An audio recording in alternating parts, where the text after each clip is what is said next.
Welcome, today in front of me LENOVO TAB 4A, and I'll show you how to check battery temperature on this device.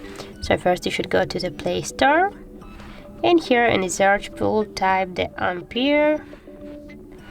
Now we have to get this application, so tap to install and wait a few seconds while application installing on your device.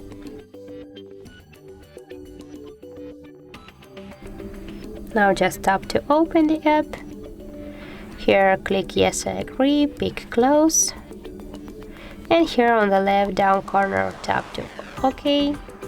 And as can you see right now, we got here the temperature of our device, that's the 31 degrees. And also you can find here the information about your health of your battery, about the level, about the phone model, the Android version, and many other information. So that's how it looks. If you find this video helpful, leave a like, comment, and subscribe our channel.